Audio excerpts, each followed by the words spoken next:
Lilith. Carlos, kamusta na yung lalaki? Okay na ba siya? Galit pa rin ba sa akin yung mag-asawa? Puntahan ko kaya magsasorry ako ulit. Lilith, kinausap ko na sila. Pati yung lalaki. Okay na, naayos ko na. Huwag ka na mag-alala. Sorry talaga.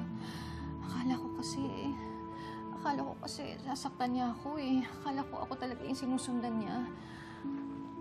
Bakit ba kasi ganito yung nararamdaman ko? Bakit ba ganito ako mag-isip? Umalis ako ng bahay kanina kasi akala ko masasama yung mga lalaking gagawa ng kwarto ni Annalyn. Naisip ko parang sila yung mga magnanakaw na pumasok sa bahay natin.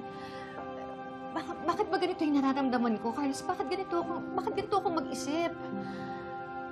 Tapos ngayon, nananakit pa ako. Ano ba yung nangyayari?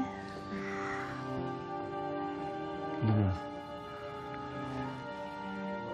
what you are going through is the reaction of your trauma.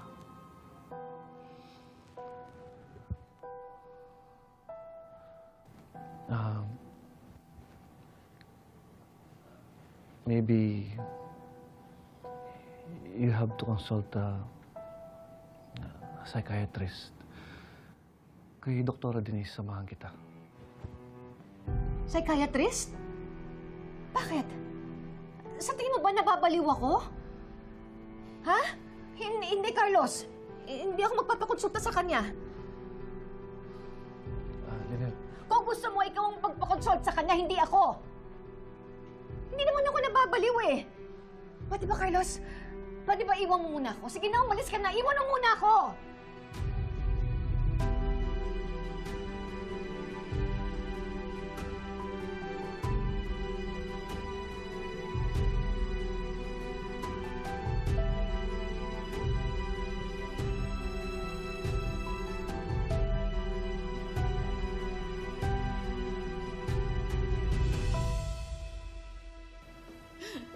Kaya gawin kay Lolo yun.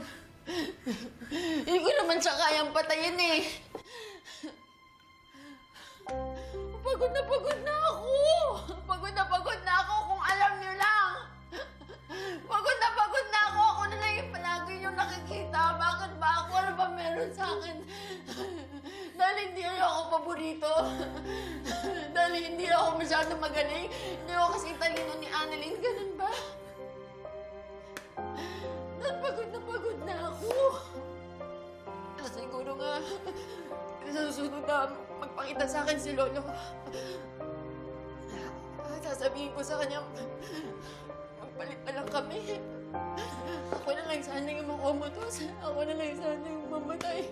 Mamatay na lang ako para maging masaya na kayo lahat. Kasi wala naman akong kwenta eh.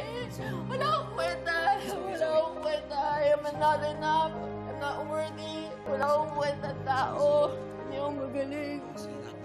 Kulang ako. Kulang ako. Dami ko pagkulang. Mahal na mahal ka namin, Louie. Wala akong kwenta. Para maging masaya na lang kayo lahat mo. Wala na lang ako. I'm not enough. I'm never worthy. Ganun ba ako magiging enough? Ganun kaya?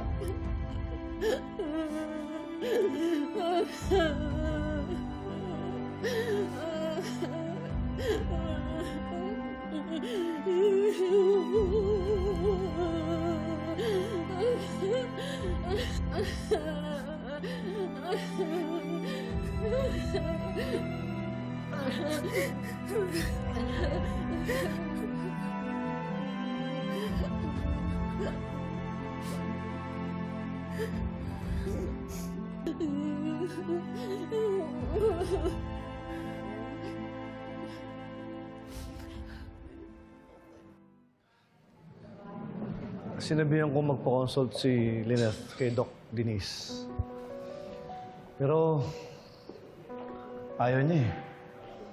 Pero dahil sa mga pinapakita niya, kailangan na talaga niya ng tulong ng psychiatrist. Lynette is suffering from PTSD. Kailangan yun maagapan. Doc, alam na ba ito ni Annalyn? Baka naman makumbinsi niya yung nanay niya na pumunta na kay Doc Denise. Doc Katie, alam ko hindi pa naaalis yung pagdududa mo sa akin. Pero asawa ko si Lynette. And she is my responsibility. Kaya, I will do everything para gumaling siya. Para hindi siya lumala.